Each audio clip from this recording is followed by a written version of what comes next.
deeply embedded. Research shows that around 1 billion people in Africa do not have access to safe and timely surgery. In addition, those who do have access to surgery face a greater risk of in-hospital infection. So the World Health Organization reports, and I quote here, statistics in developed countries show that as many as 1 in 10 patients are harmed while receiving hospital care. In the African region, the probability of being harmed in a hospital is higher, and the risk of acquiring a healthcare associated infection is as much as 20 times higher, in fact, end quote. One example of that is Caesarean sections. While this is the most widely performed surgery in the world, African women are 50 times more likely to die from complications of this procedure than women in high-income countries. As head of the Division of Global Surgery at UCT, Professor Maswime is helping to pioneer a relatively new and inspiring interdisciplinary field of inquiry and research, practice, and advocacy, and in so doing, to contribute towards a redress of these inequitable realities that we face. I should also like to acknowledge the fact that Professor Maswime serves the university in areas other than the Faculty of Health Sciences. She is the chair of UCT's University of the Future Project Steering Committee. So this, ladies and gentlemen, is a strategic project that is aimed at developing a plan for physical places and spaces, infrastructure spaces and the like, for academic and social and community purposes, with the goal of developing a more inclusive campus environment that reflects our vision for the future and that is aligned with where we would like to be, certainly by the year 2030. So Salome is an energetic and inspiring leader of this project through her chairing of the steering committee. With that, ladies and gentlemen, I'd like now to hand over the podium to Professor Cairncross, who will introduce our speaker. Thank you very much.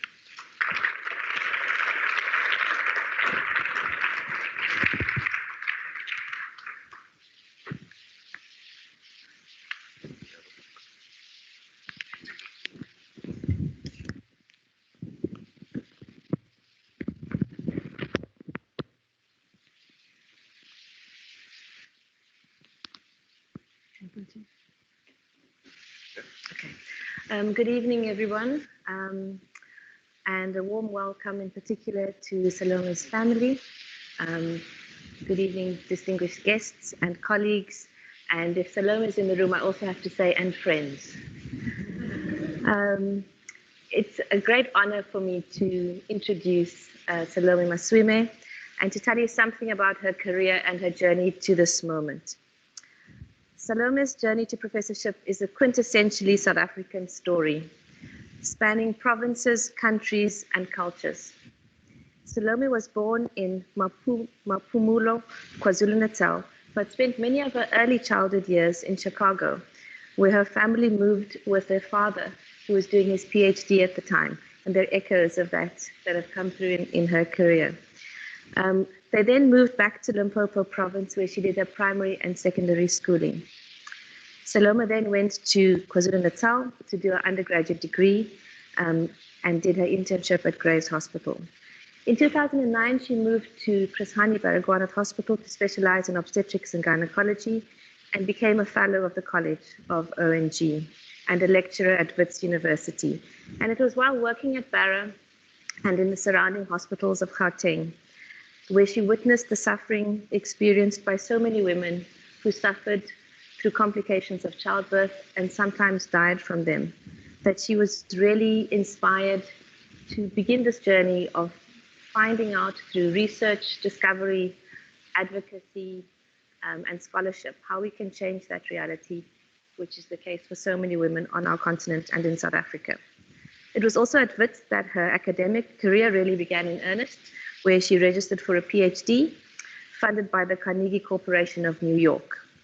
During this time, she not only continued her full clinical duties, and if there are any obstetricians in the audience, you will know that full clinical duties mean clinics during the day, theatre, and many, many nights, standing on your feet, delivering babies at all hours, because babies don't keep office hours. Not only did she do that and her academic work, but she also established a number of outreach programs, including a new maternal mental health clinic and a near-miss and stillbirths clinic, which really speaks to her compassion for the women she was seeing. In 2017, Salome won a Discovery Foundation Award, which took her to Harvard. And there she was a postdoctoral fellow at the Massachusetts General Center for Global Health. Here, because doing only one thing is never her style, she also completed a certificate in learning organizations and change through MIT. It was then our very good fortune in South Africa that she decided to return home, and our good fortune in particular at UCT, that she decided to make this university the next place where she would put her footprint down. And in 2019, with the support of Graham Fegan and many others in the university, she was appointed to establish global surgery. At the time, there was no division of global surgery. Most people would kind of say, global what? And ask, kind of, what is that? And it's really with sheer will, optimism, relentless hard work, and determination that Salome established this division of global surgery, not only established it, but established what is rapidly being recognized as a center of excellence in the world, and a real pole within the African continent of a global health initiative where global health programs have often come to us from the north. She has been so successful that after 3 years, her position became permanent, and she was appointed as chair and head of global surgery. In addition to all of that, Salome has published over 50 peer-reviewed articles and chapters. She has supervised to completion over 11 master's students, a PhD student, and is currently still supervising 5 PhD students. And she has raised over 20 million rand in research grants towards her research endeavors. But I'm only on page 1. So behind Salome Maswime's name is a list of leadership positions. She's founder and president of the South African Clinician Scientists Society. She's vice president of the Women in Global Health of South Africa. She's board member and chair of the Health Systems Trust of South Africa. She's a board member of SHORCO, our local organization at UCT, and she's also a member of the Ethical Aspects of Human Reproduction FIGO committee. She's been inducted into the Academy of Science of South Africa. She's been honored as a World Economic Forum Young Scientist and is a World Laureates Forum Young Scientist and a Next Einstein Fellow. So to say that Salome is a trailblazer is not an understatement, and her career has not gone unnoticed. She has received several additional awards, including one for being a trailblazer and young achiever by the President of South Africa. She was Mail and Guardian's 50 Most Powerful Women in 2020. And she's also been named by Encyclopedia Britannica as a young shaper of the future in health and medicine. So the sheer breadth of the people that have recognized her work is truly impressive. The Lancet described Salome, so first of all, she is quoted in the Lancet by name. So the Lancet described Salome as a dynamic leader in global surgery. And in Forbes magazine, she recently published an article entitled "Improving Health Systems is the Key to Reducing Maternal Death." So all of these things say a lot about a person, but they don't say everything. A list of academic accomplishments and accolades that leaves one breathless at the end of reciting them, as I am, may conjure up an image of an extremely serious or an aggressively ambitious individual that's only focused on getting ahead. But Salome is anything but this. She is warm, joyful, caring, and optimistic. She truly sees people. And the easiest way to know whether Salome is in the office and also where she is in the office is to listen for the laughter and just follow. Her favorite moments are when teaching or supervising a student and seeing their eyes light up with inspiration. And her second favorite moment is watching with pride as their own careers launch and she supports them. So she is followed, as you all know, with idealistic zeal by streams of young women and young men who she mentors. And she is always extremely generous with her support and genuine in her praise. These beautiful attributes Salome also brings to her personal life. She is married to Gundo Maswime and mother to the boys Tarai and Farai, who are here with us this evening.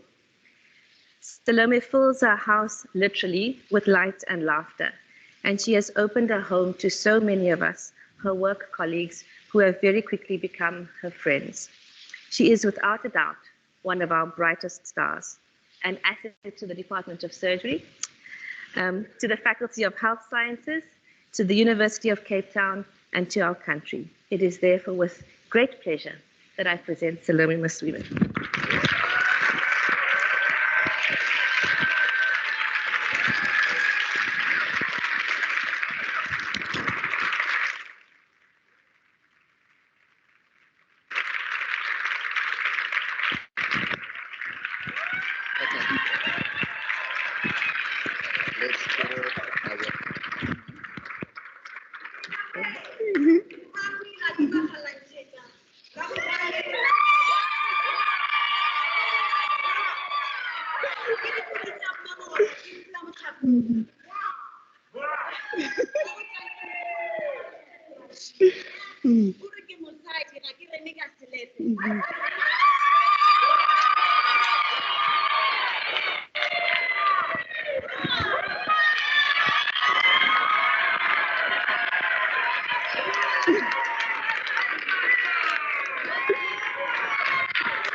Sure.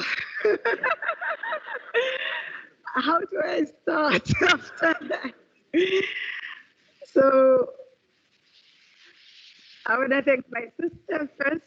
This is Professor Farisani.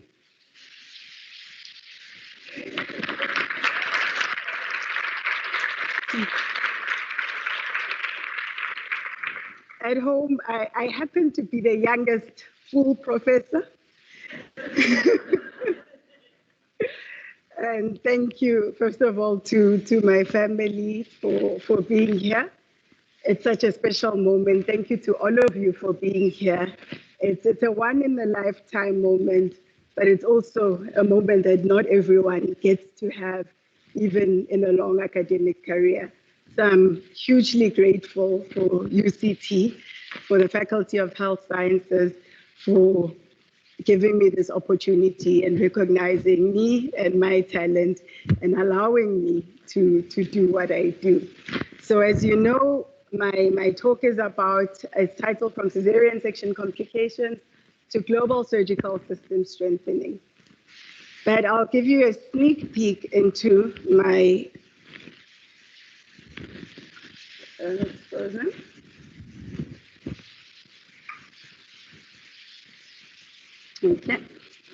Okay. So I'll give you a sneak peek into my album, my family album. As you see there at the end, it's me and as a 5-year-old with my father, the first PhD graduate I ever met, the first full professor that I ever met, and the first vice chancellor that I ever met.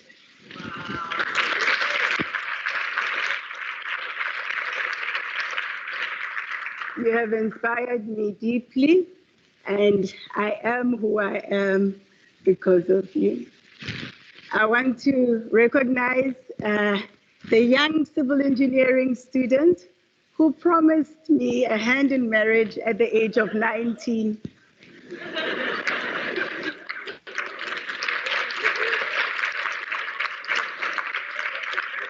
I'm 40 years old now, as you can all see, and we're still living happily ever after.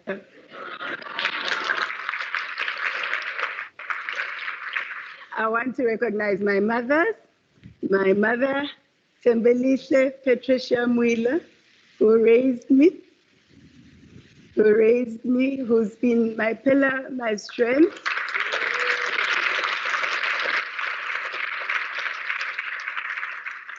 I want I want you to meet my mother-in-law, Grace Maswime.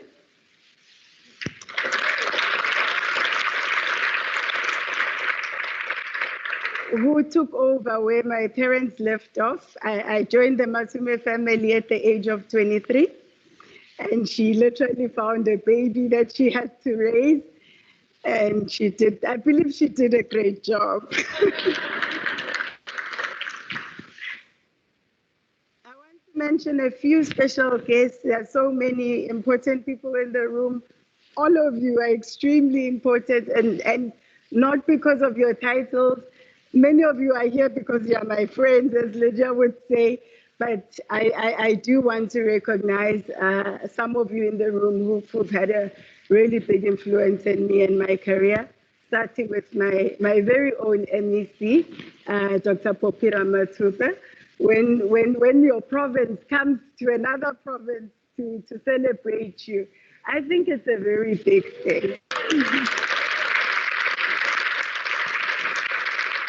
She's the commander-in-chief in Limpopo in healthcare, as you know it, but she's also a sister to us in the family, and so we greatly appreciate you and those who you've come with from Limpopo to celebrate this day.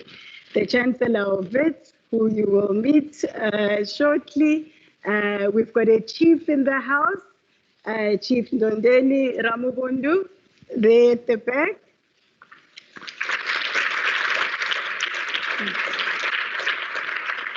The Vice Chancellor of Uganda Matters University. So there are people who have traveled very far just to attend this event.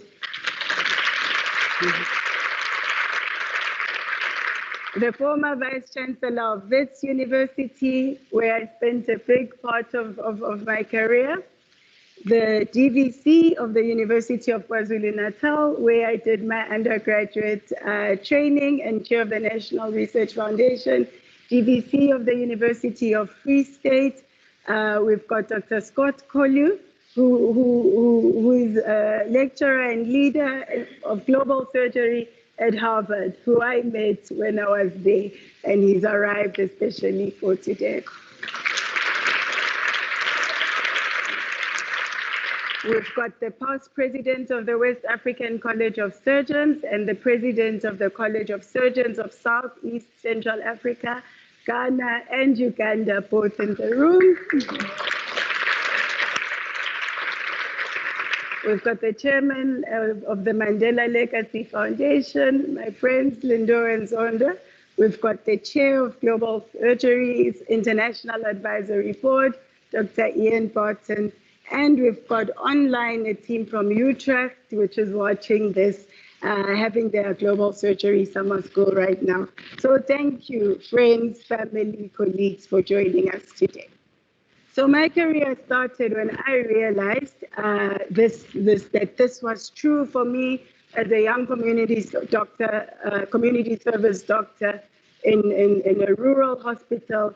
Seeing that much as I felt I was a good, confident, competent doctor, when I first had to look after women that died in my hands, I asked myself, was I the problem, or was something else or did something else contribute to that? I thought I was the problem, so I decided to specialize. And I went to vets, I did my FCOG, I became a specialist, but I realized that women were still dying in my hands. So I thought, let me do a PhD, and maybe I'll become a better doctor. And at the end of the PhD, I found that more women were dying, maybe not in my hands, but in other people's hands. And so that's where I knew that Caesarean section was something that we really needed to pay attention to. So there's this dichotomy where cesarean section is the leading surgery that's performed in the world, but we also know that many women in Africa do not have access to cesarean section. And so one thing that we suggested before we knew what we now know is that increasing cesarean sections in Africa could save more lives. But then we also realized later that cesarean section also raises the risk of death.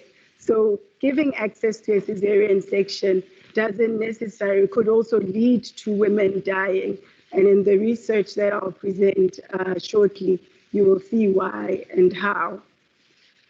So this was a study done in one hospital in Johannesburg. We looked at the causes of maternal death at Natal's Great Hospital in Johannesburg. We found that 38% of the deaths happened in women who did not attend antenatal clinic.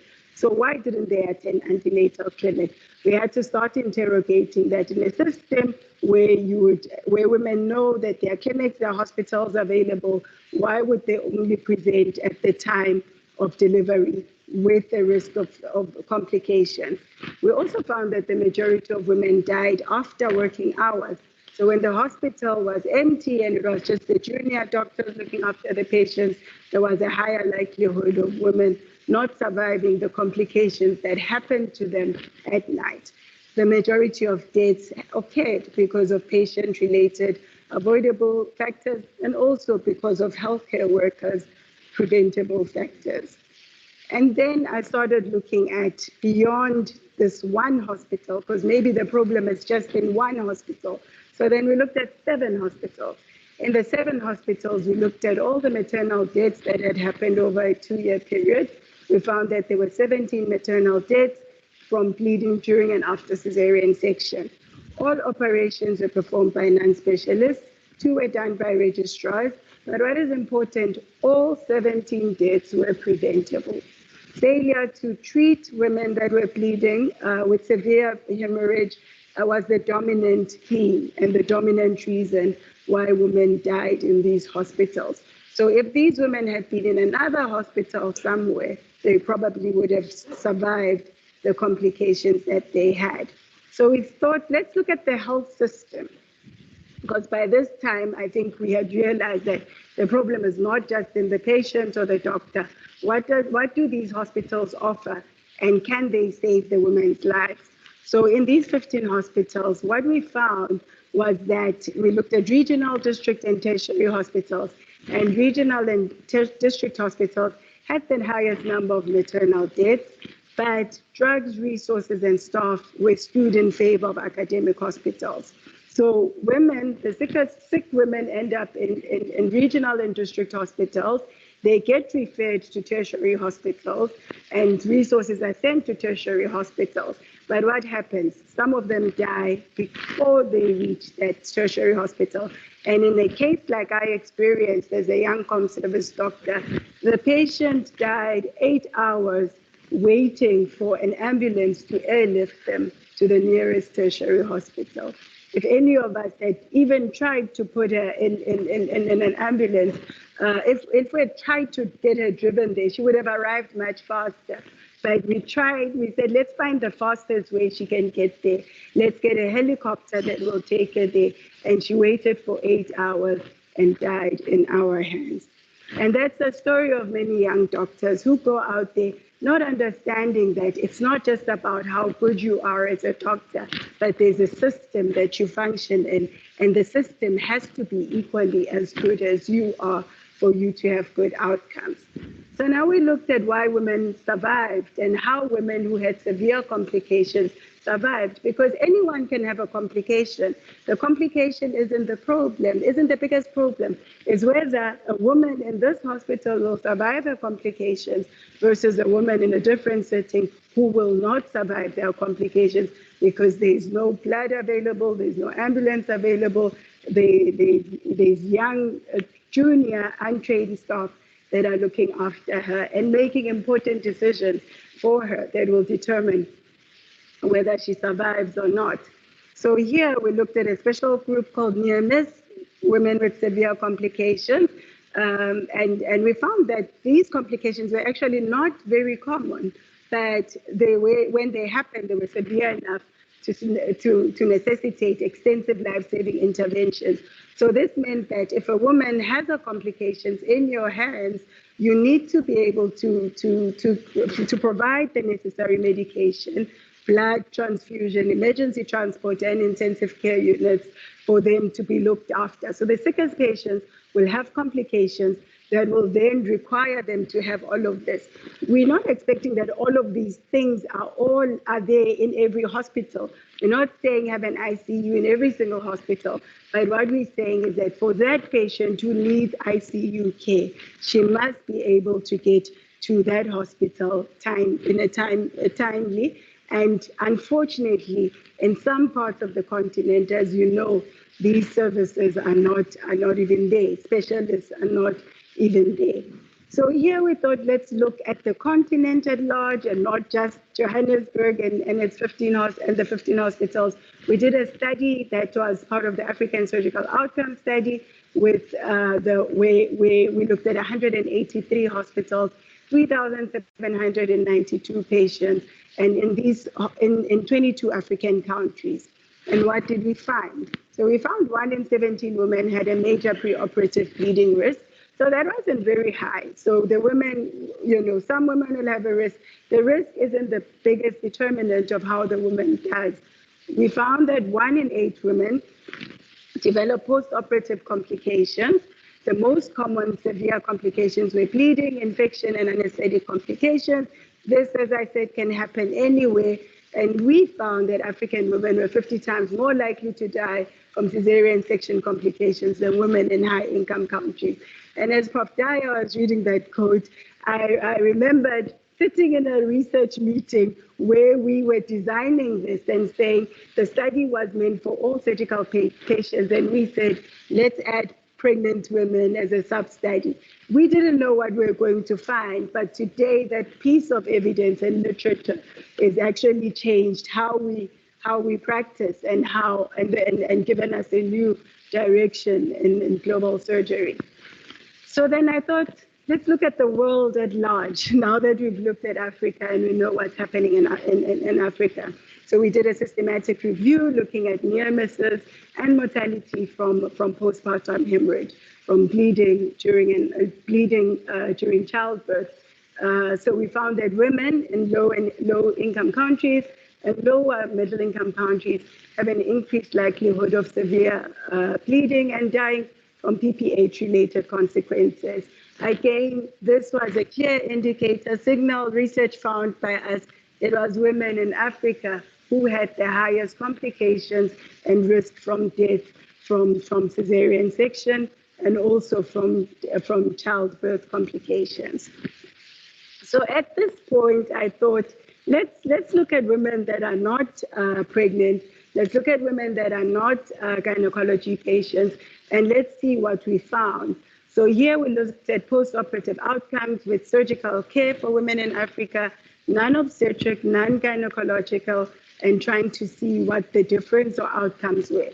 So in women, comparing the African Surgical Outcome Study with the International Surgical Outcome Study, what we found is that the women in the international cohort were older, they were sicker, they had more comorbidities. The number of complications comparing the African and the international group were very similar. But what was the difference? The mortality, the likelihood of dying in African women was 47.9% compared to 18.1% in high-income countries. So surely something is not being done right, or something can be improved. So surgery risks were disproportionately higher for women in Africa, and this was the study that we published.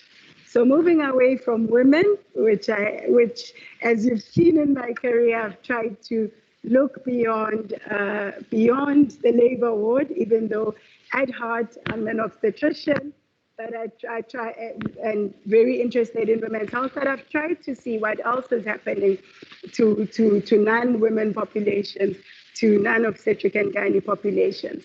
So here we looked at stillbirth, at the stillbirth rate in women who were HIV positive, comparing them over a 10-year period and comparing that to the HIV regimens in the country. So what we found was that when women had less access to ARVs, women were more likely to have a stillbirth. And when we moved into the era where now women had triple therapy, were able to get comprehensive antiretroviral therapy, the stillbirth rate for women reduced. And so this showed us how important policy decisions are for saving not just women's lives, all of our lives, babies' lives, everyone, because this was not what was being aimed at when there was a policy change. But when we then did a retrospective review of the rates over the 10 years, you see that women that were not on antiretroviral therapy had the worst outcomes. So as I said, it really highlights where policy change comes into all of this. So here, during the pandemic, we then looked at maternal outcomes for women hospitalized with COVID-19, and we led the South African COVID-19 study. We looked at 36 hospitals in 6 provinces. These were obstetric units, and looked at women who were hospitalized with COVID during pregnancy. The study had 1,499 women. The most common pre-existing conditions were hypertension, HIV, and what we really found from this study was that the maternal deaths, there were 6.9% of maternal deaths, 7% of the women died, and there were 15% of women that were admitted to ICU. This was very different from what was being reported in high-income countries, where literally no women were dying in some places from COVID, from being pregnant and having COVID. So this confirmed for us that mortality and admission to ICU was higher than expected, which suggested that COVID-19 had a higher severity in pregnant women. This was data, this was African data, that when we got this, then the rest of the world, along with other similar studies, were able to advocate more for vaccines for pregnant women and to show that it was actually a risk factor in many settings, particularly on the southern side of the world. So moving out of pregnancy again, looking at COVID-19 on breast cancer and on breast cancer services. This was a study which we did with Prof. Cross. In this study, we looked at the number of patients who presented to the breast clinic during the pandemic, and looked at the numbers before and the numbers during the pandemic. So the overall numbers reduced from 46 in 2019 to 79 in 2020. 18% fewer breast surgeries were performed in 2020. The drop in absolute numbers was not a sign of fewer patients with cancer. It was a sign of fewer patients that showed up to the hospital with symptoms of cancer. And so it's always important for us to, when we look at who are we treating, if you only look at what surgeries are we providing, you miss the fact that there are people out there who need certain surgeries that are not able to get them because the system is not able to provide the surgeries that they need. If your country has never done a heart transplant before, is it because patients do not have heart diseases that require a heart transplant, or is it because our health system is not able to provide the service? So what have we learned? That cesarean sections and women's surgical outcomes in Africa are worse than in high-income countries. Poor outcomes are due to patient-related factors, healthcare worker-related factors, health system-related factors, and policy-related factors. African women had even worse pregnancy and surgical outcomes during the pandemic. So already you've got a vulnerable group, and when you expose them to a situation that makes them even more vulnerable, their outcomes will be even worse. So women in Africa are dying from preventable complications from surgery because of lack of access to care, delayed access, shortage of specialists, shortage of equipment, shortage of resources, the lack of multidisciplinary care, poor infrastructure, poor pre- and post-operative care, and poor rehabilitation services. And I like the words by the late Paul Farmer, who says, if access to healthcare is considered a human right, who is considered human enough to have that right?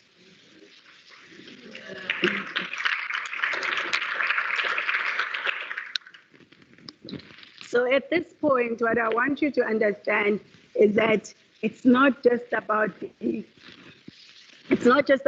a good doctor, and it's not just about the patient. The patient, of course, has got their genetic risks, their hereditary risks, but there are social issues, there are economic issues, there are political issues, there are geographic issues that will stop the patients from receiving the care that you were trained to deliver, that you were trained to give. So Professor Mahmoud Fatala puts it nicely, saying women are not dying because of diseases we cannot treat. They are dying because societies have yet to make the decision that their lives are worth saving.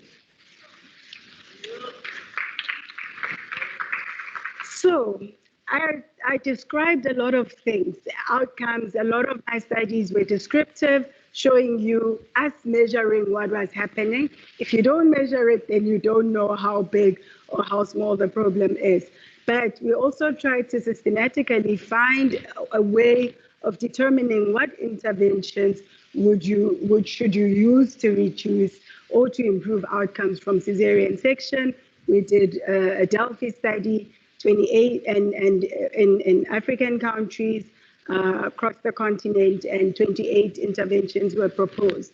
And what was interesting from this was, as a clinician, all your interventions are usually in theater. I always joke and say, when I started my cesarean section research, I thought I'll design a new technique, maybe the Maswime surgical technique.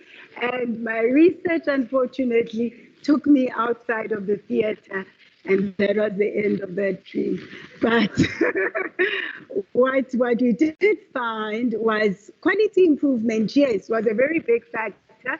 Let's reduce delays in referral systems, risk assessment, improving checklists, but community-based interventions came out from obstetricians and gynaes and anesthetists as things that they proposed will improve patient care. If our communities are educated about the conditions they have, taught when to seek help, things like that, some of those community interventions could lead to improving better outcomes. So beyond my research, approximately 1 billion people in Africa lack access to safe and timely surgery. And if you know how many people there are in Africa, you will know that that's about 94, 95% of Africans. So we can sit here, we know if we seek exactly where we go to, but if you look across the continent, the number of people that cannot get safe and timely surgery are a lot. There's an unmet need for surgery across the world. 5 billion people lack access to safe, affordable surgical and anesthesia care when needed. So what are the drivers of poor surgical outcomes? It's issues of access. Access is physical. Provide a facility, provide a hospital. Is it there? Isn't it there? But safety is a function of behavior, the way in which the services are delivered. You may provide the hospital, you may provide a physical space, but you don't always have enough control over what people are doing. And when people make bad decisions or wrong decisions or make errors, patients have adverse outcomes. And then quality is a measure of process, whether the services that we provide meet the expectation. And these are the things that we look at in the work that we do. So there's a clear gap between services and system.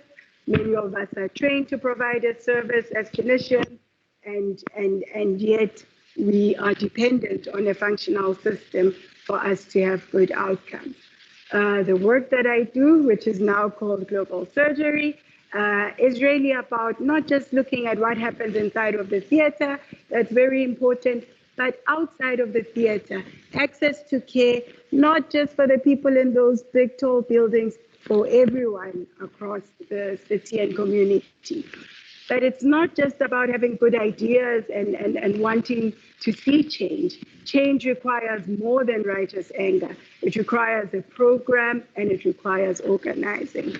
So we have a program, and our program is called Global Surgery, which aims to bridge the gap between surgical services and surgical systems.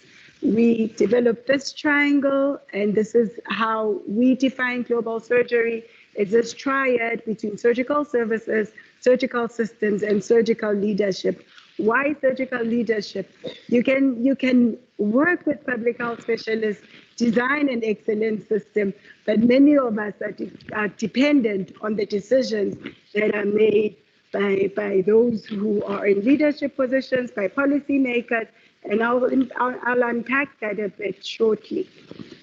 Our strategies for global surgery is we need to increase the number of surgeons, but if we only do that, we won't have good outcomes.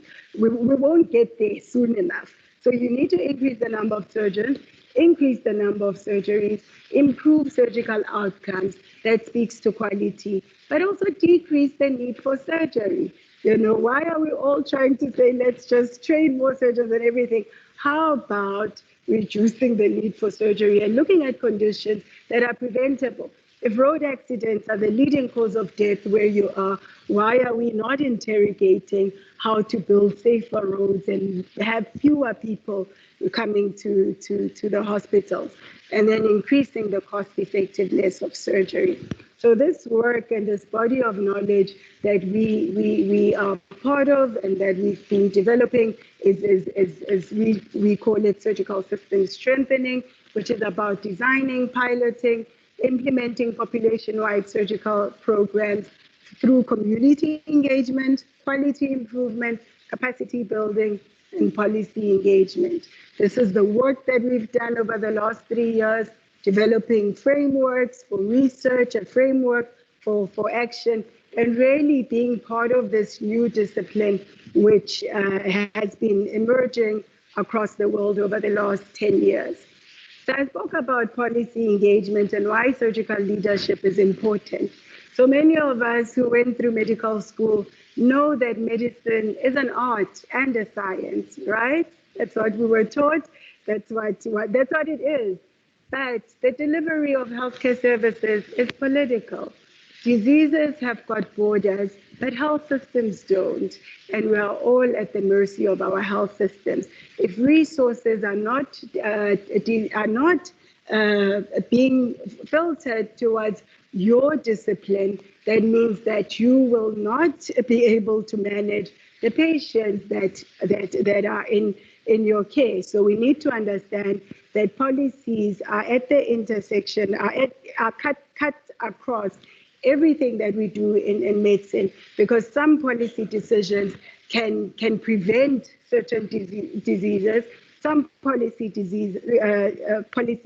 set their agenda so that resources and budgets are directed towards that. We also, what happened during the pandemic, policies, decisions were made to prioritize COVID, and we also the shift in resources and budgets being allocated. And so if you are looking after patients or you deal with a disease where resources are not coming your way, it's not for you to not do anything. You have to influence decision makers and also be at the decision making table so that budgets and resources can be allocated towards your area.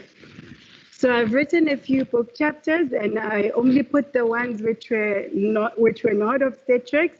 In this work, it's been a real journey, learning new things as we go. And so we wrote this book chapter on global surgery and healthy cities, and it's really looking at a community approach towards improving access to surgical care. I was also part of this book chapter where we wrote about cardiac surgery. capacity developing in emerging countries.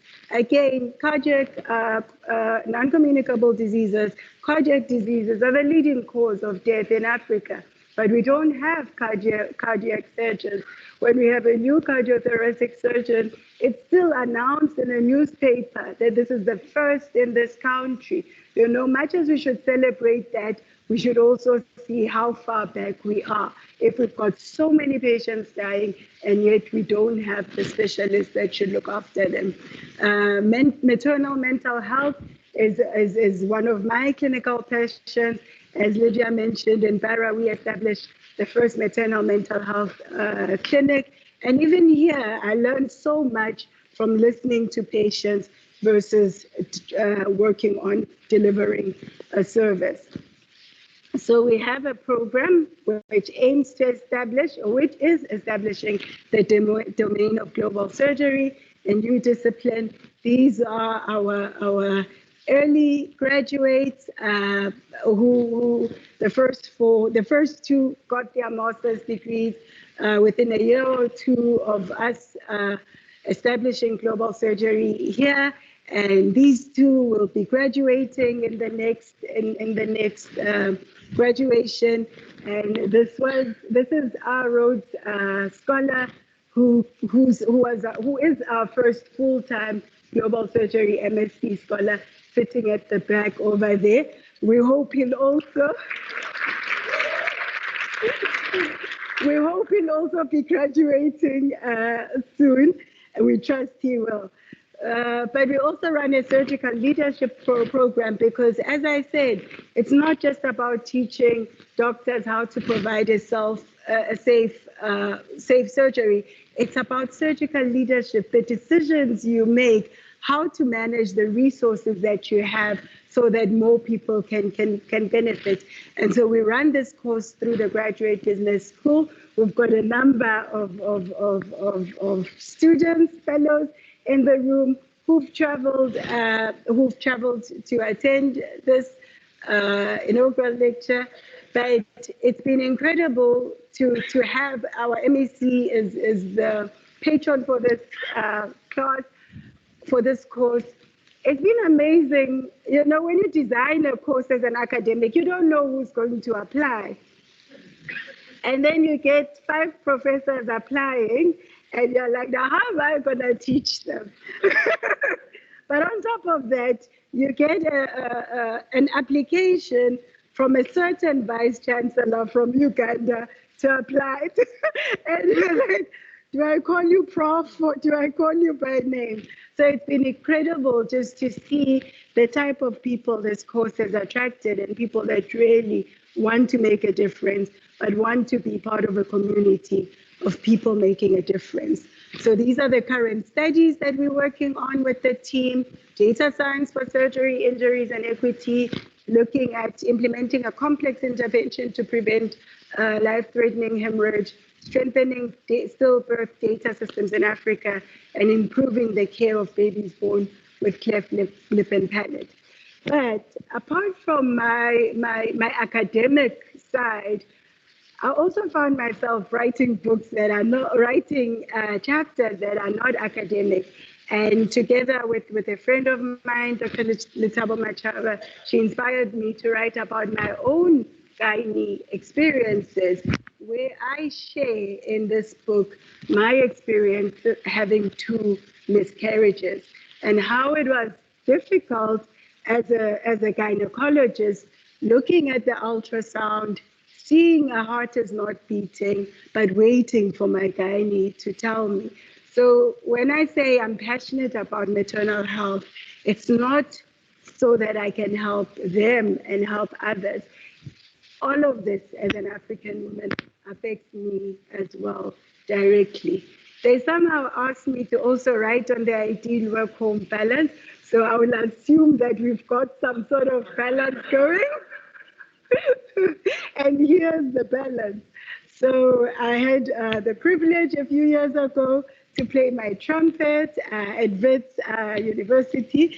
Prof. Lionel Green Thompson convinced me. I don't know how, I don't know why, but it was a great pleasure doing something that I had done as my hobby in my spare time, wearing the gown and doing it. I do a lot of advocacy for global surgery, for women's health, and it's been incredible just traveling the world and the continent, trying to be at that decision-making table and advocating for African women. I also got convinced to lead this University of the Future project, which has really been a really inspiring place for me. I have no background in infrastructure. My only declaration is that I'm married to a public infrastructure expert, but there's no conflict of interest. So what is the future of research? It's establishing this Healthy Cities Global Surgery research group where we look to pilot and measure the impact of population-wide interventions. I've described. We need to intervene and see whether our interventions are going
Just go, you know, just want to. I would just stop.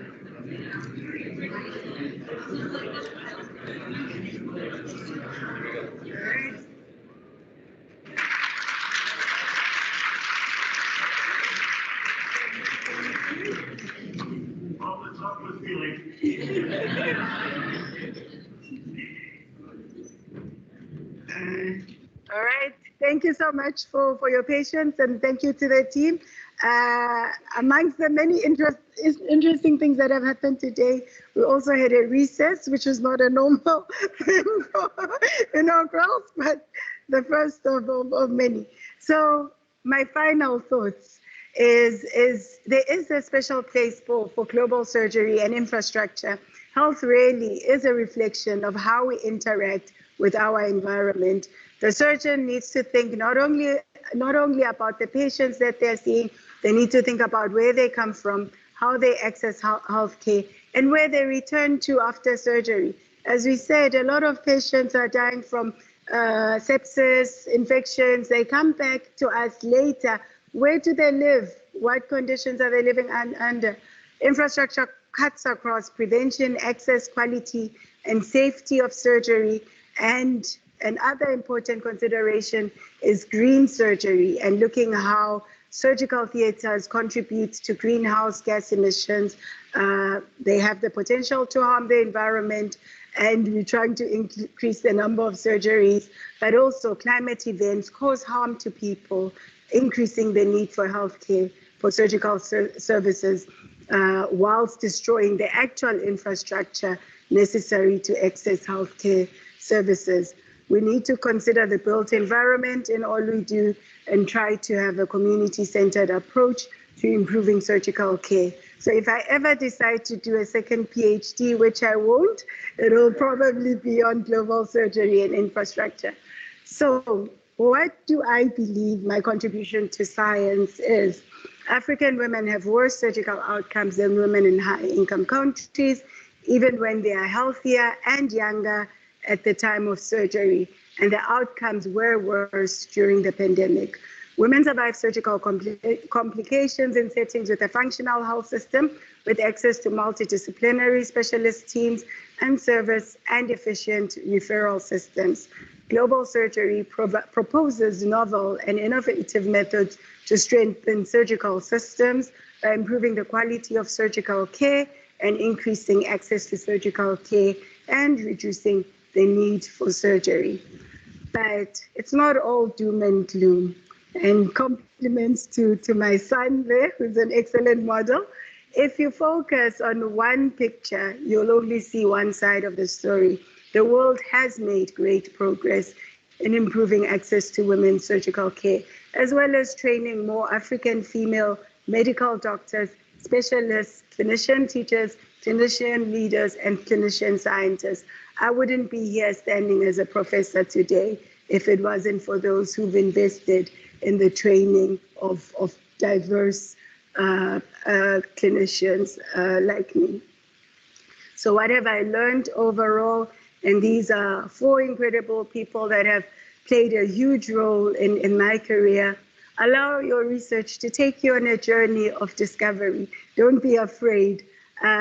When I had to decide whether to move a bit out of obstetrics, if I hadn't, I wouldn't have learned all that we've learned now.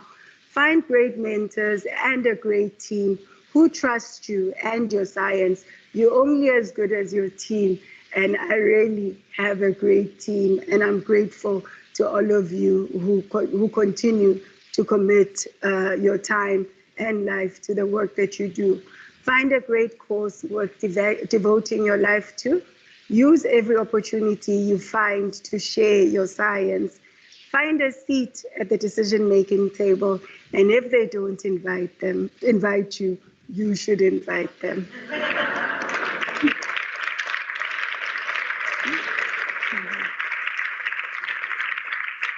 So I want to thank the people, the organizations that have really enabled me to do what I do. I am a young girl from Limpopo, from a village called Botlokwa. My parents did not imagine that one day they'll come to UCT to attend my inaugural lecture, but it's because of the people that believed in me. The South African Medical Research Council, represented here today. Thank you, Frederick, for all that you do for us. The Discovery Foundation, represented by Andronica there. Thank you for giving me an opportunity to go to Harvard, to go and learn what I wouldn't have learned if I had continued doing what I'm doing. The Carnegie Corporation of New York, the African Research Excellence Fund, the Next Einstein Forum, the World Economic Forum, all of my mentors, all of my sponsors, and most importantly, our global surgery division. If you can't see them, just look for colorful scrubs.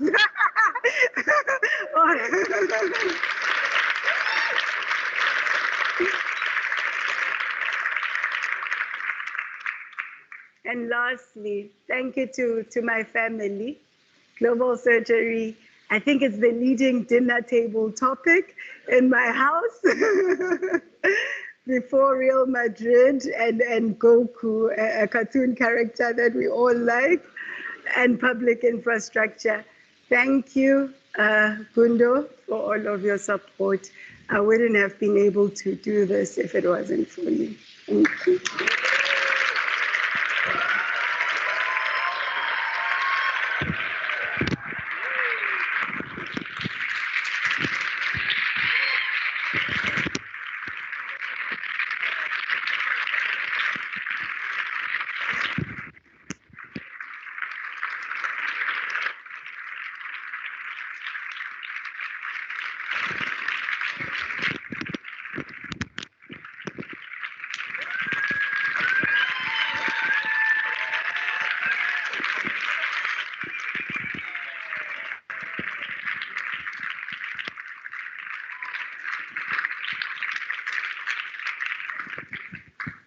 Thank you so much, Salome. It now gives me pleasure to invite Dr. Judy Dlamini to deliver a vote of thanks.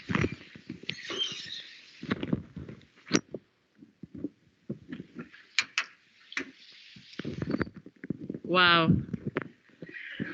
Wasn't she amazing? Not that we didn't expect it. Thank you. Thanks, Prof. Salome.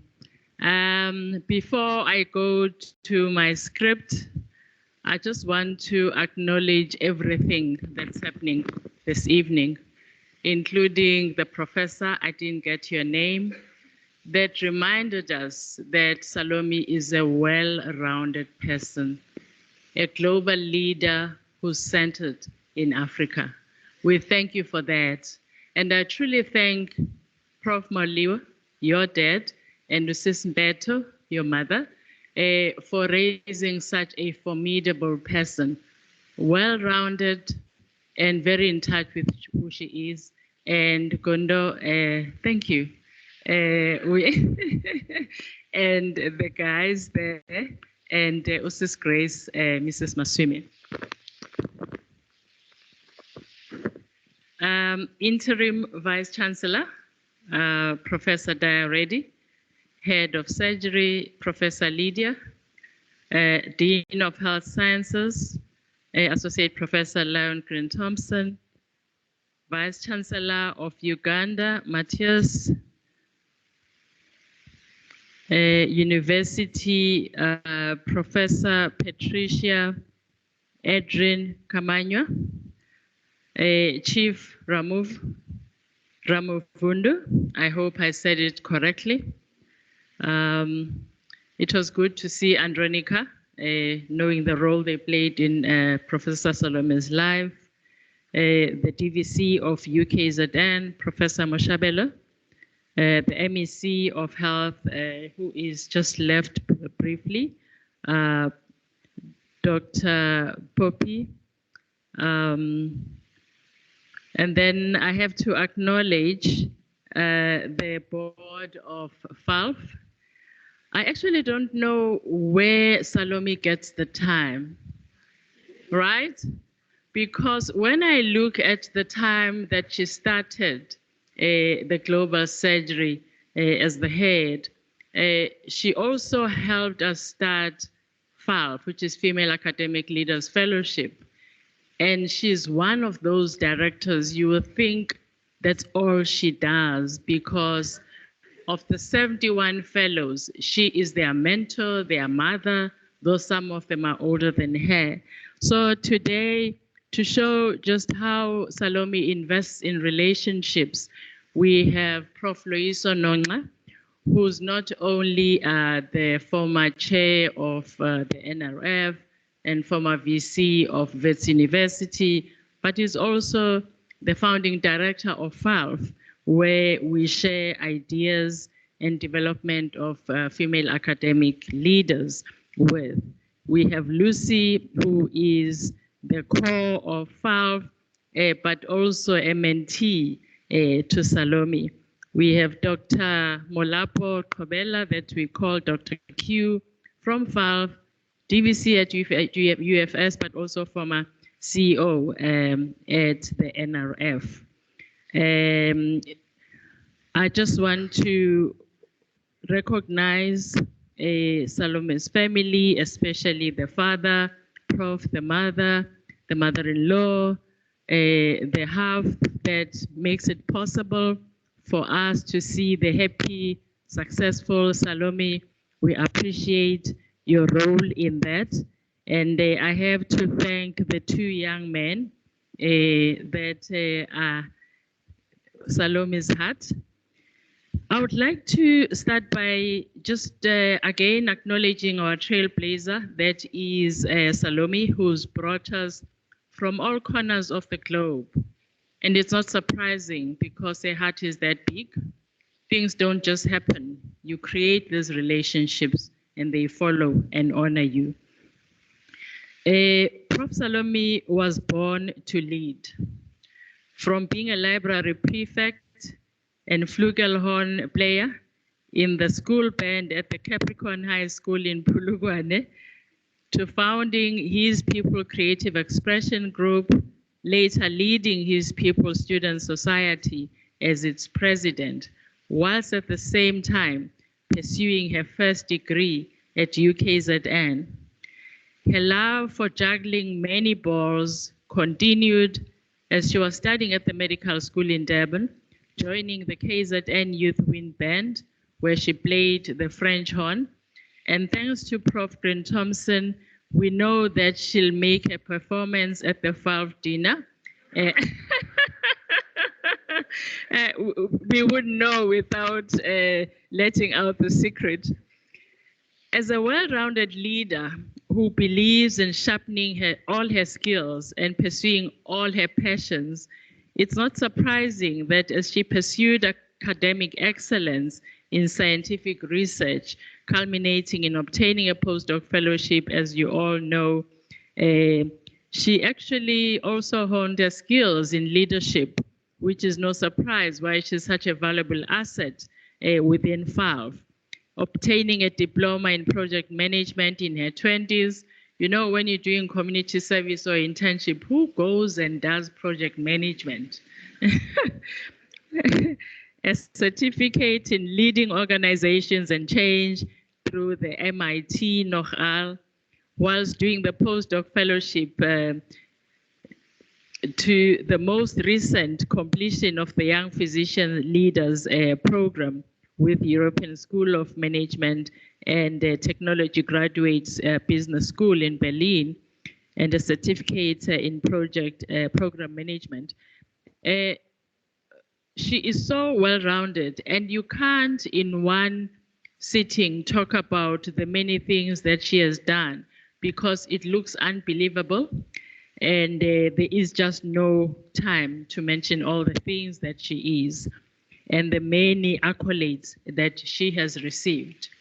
What came through today, Salome, is just what I've known since I've known you, how you are so systematic in your approach, how you are so passionate about the underdog, how you'll go all out to find the cause and find the solution, especially of those that tend to be neglected.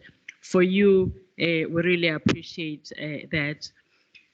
All your life, you've been driven by the philosophy that in life, as you learn, you empower others. As you lead, you drive positive change in academia and the general community. As you rise, you encourage others to rise and acknowledge their success. You see people and you hear them and they return it. This is shown through your numerous initiatives, establishing the maternal mental health clinic, as mentioned by Lydia, the near-miss and stillbirth clinic, and the South African Clinician Scientist Society, which is where I met you as one of the judges of the South African Clinician Scientist Society, acknowledging people, because it really matters.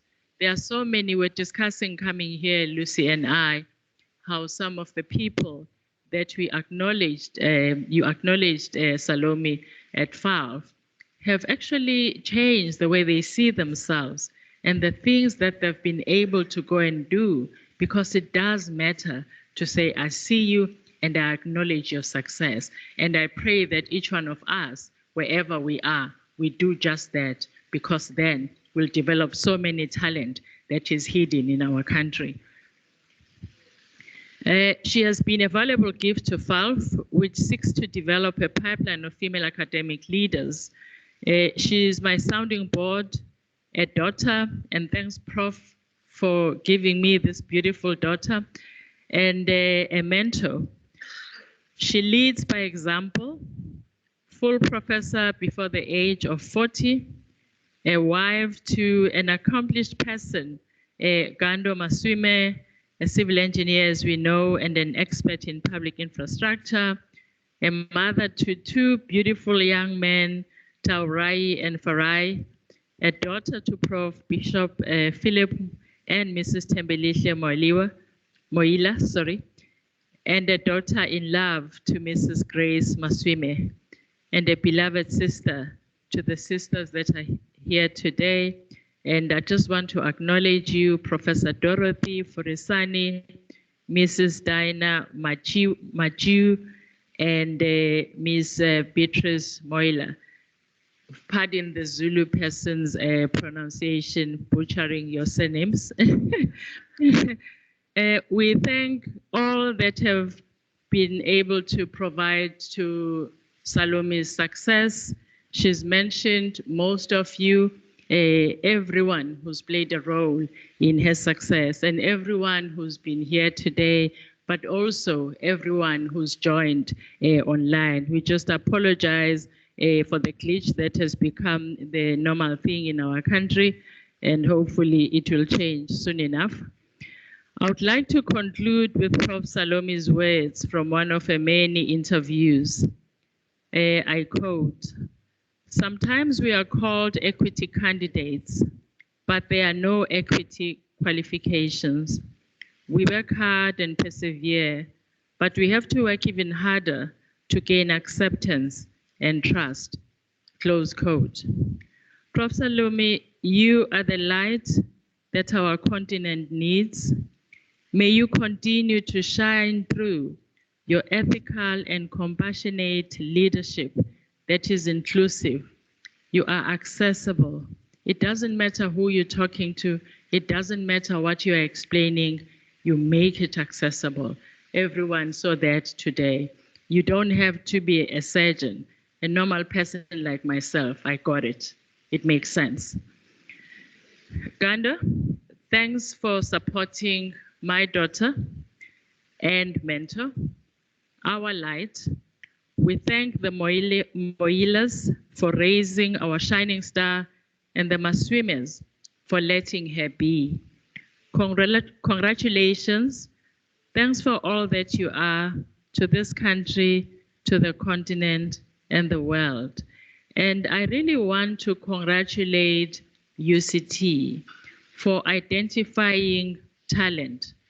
As leaders at different institutions, sometimes you have talent, but we let it go because we fail to see what we really have till it's gone. And I appreciate for UCT for knowing and understanding that.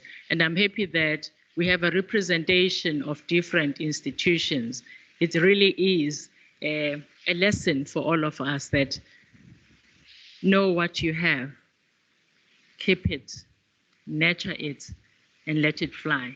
Then the world will be better for it. Thank you.